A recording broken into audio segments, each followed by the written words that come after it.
It's so hot.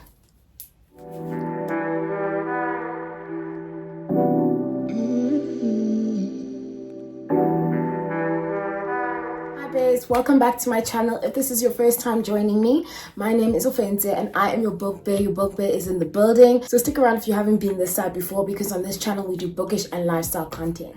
Please do remember to like, comment and subscribe.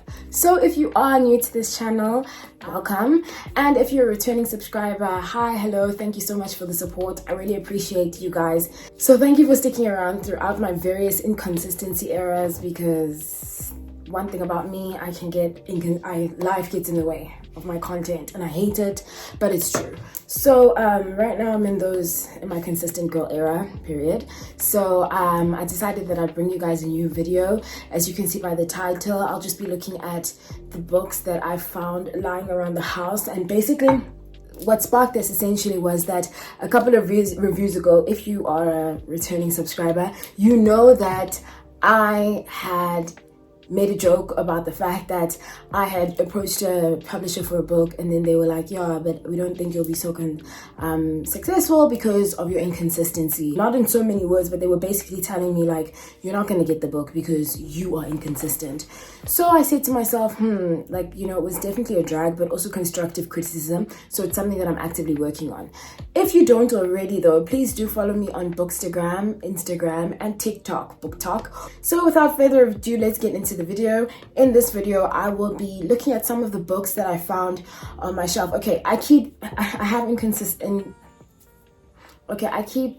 starting a thought and not finishing the thought. So back to my story about the publisher.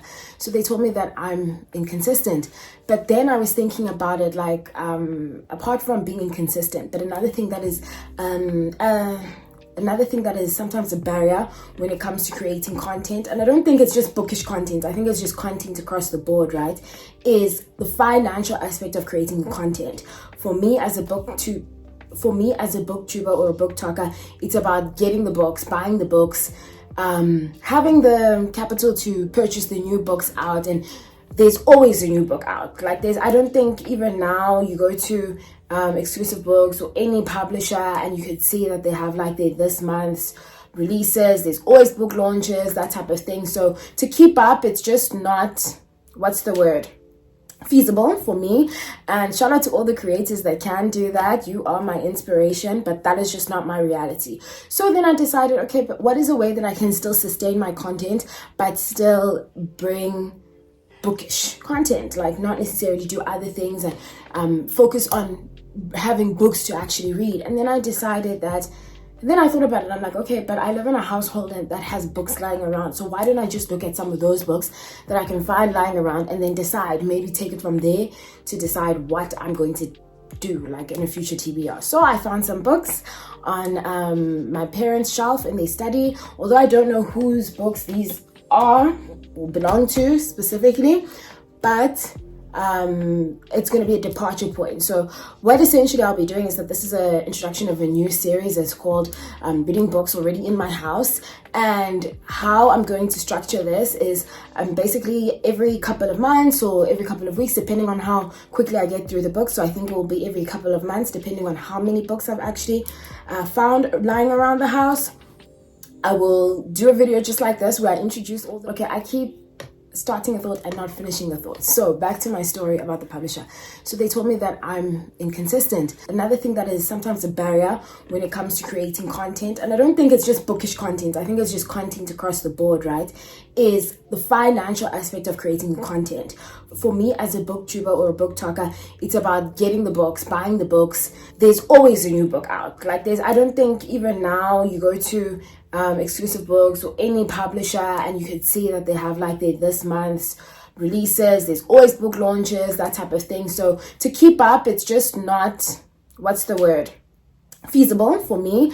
And shout out to all the creators that can do that. You are my inspiration, but that is just not my reality. So then I decided, okay, but what is a way that I can still sustain my content but still bring bookish content, like not necessarily do other things and focus on having books to actually read. And then I thought about it. I'm like, okay, but I live in a household that has books lying around. So why don't I just look at some of those books that I can find lying around and then decide, maybe take it from there to get in a future TBR. So I found some books on my parents' shelf in their study. Although I don't know whose books these are or belong to specifically. Essentially, I'll be doing is that this is an introduction of a new series. It's called Reading Books Already in My House. And how I'm going to structure this is basically every couple of months or every couple of weeks, depending on how quickly I get through the book. So I think it will be every couple of months, depending on how many books I've actually found lying around the house. I will do a video just like this where I introduce all the books and the authors, and then at a later stage read the books and then review them on my channel, just to keep the bookish content going, because I care about you guys and I really don't want you to not have content from me, your book bae, because this is a community that we're building. Some of these books sometimes even still live on the top 40 or the top 20 at bookshops, like exclusive books, etc, etc. Okay, let's get into the stack, the book stack. So so the first book that we have here, this is the stack. I'm not going to show you what they are. You can see some of them they're not brand new books, like they've been around for some time, judging by the color of the pages, right? So just a aside, I'm not sure about my makeup today. You know, the way the weather is, I just feel like every time, the minute I apply my makeup, it's melting, and then I didn't put powder on. But it is what it is, as long as you can see me and I'm here. First book that I'm going to be reading is, actually, I don't know, let me not say reading. First book on this book stack, and then I'll ascertain in time whether I read them. So you'll have to stick around on the channel to see which books I actually end up reading. First book is Think and Grow Rich by Napoleon Hill. I think this is one of those books that, like, I don't know, people make fun of people for reading, but then at the same time, it's like, why would you be making fun of somebody if something is gonna enrich you? I mean, there's like, you might troll people for reading this book. It's kind of like people who read Subtle Art of Not Giving a Fuck. Like, you might be like, oh, okay, I'm not gonna get cancelled for saying that. Subtle Art of Not Giving a Beep. But I don't know, sorry YouTube. Yeah, so this is one of those books that are kind of like always on the top 40s, or like if you want self-improvement books, like they kind of like up there on the list. So it says over 15 billion copies sold worldwide, and that's, yeah, when was it published? Does not say here when it was first. 2003. Wow, so that's pretty impressive. Next book from the book stack is this book, Sylvia Day, The Stranger I Married. Sylvia Day, I recognize her from somehow, like where, I'm trying to think, what else have I heard that she's read or that she's written. Yeah, Sylvia Day's book, The Stranger I Married. This looks interesting. It's giving thriller. I don't know, disclaimer, I don't know much about these books. I literally just picked them up 10 minutes ago and then decided, okay, I'm going to film with these. So definitely more details to follow. So that's the second book that I found. Third book, this one looks quite worn out. It looks like a romance. Something is giving romance. Something is giving, what's that word? Smug. Snug? Slug? What is the word? I think it's, what is that book, the word for smut. Something about this cover is giving smut. It's called Don't Look Back by Diana Stanforth. And you know what? Just by the title, honey, that is great advice. Don't look back. Just look forward. We move and all that. We move in it.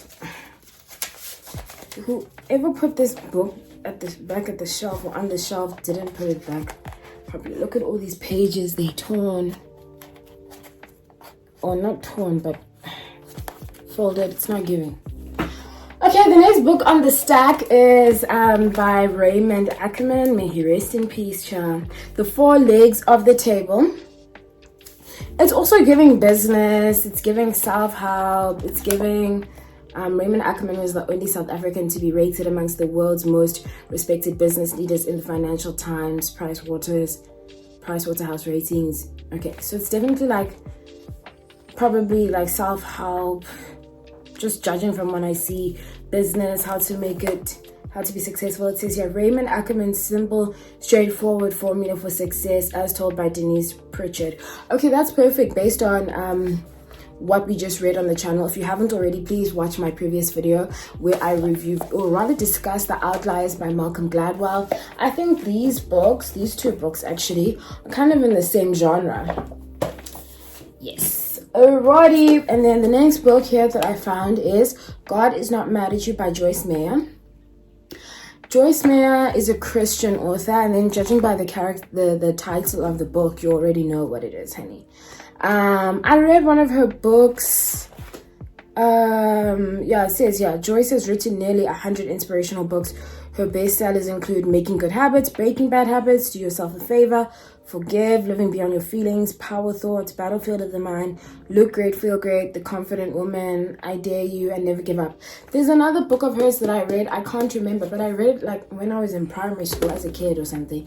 I just need to remember, but definitely faith-based writing. It says here, apparently many Christians struggle to reconcile their perception of God, so definitely Christian writing. So yeah, I might have a look at that. And then finally on our book stack, we've got another title by Sylvia Day. Both of these look quite new. I don't know. Whoever was in the Sylvia Day era was definitely in that era, honey. And it says here, the multi-million bestsellers by Sylvia Day, One With You, a Crossfire novel. Period. So, judging by the character of this book, why do I keep saying character? Judging by the title of this book, it seems like there's literally nothing at the back. Okay, it's interesting. It's just her picture. It seems like she writes lots of books about marriage. I don't know, like the cover, it's giving wedding band. I'm imagining this is a fiction novel. It's also kind of giving thriller in a way. But just judging by both the titles of these, the covers of these books have wedding band. So big theme already in her writing is definitely marriage. That's the book stack. So let me know what you guys are reading. Please do remember to like, comment, share, and subscribe. And if you have read these books, let me know. Just preempt me, give me like a, something to look out for, cool facts, anything like that. And yeah, that's me for this video. Bye for now.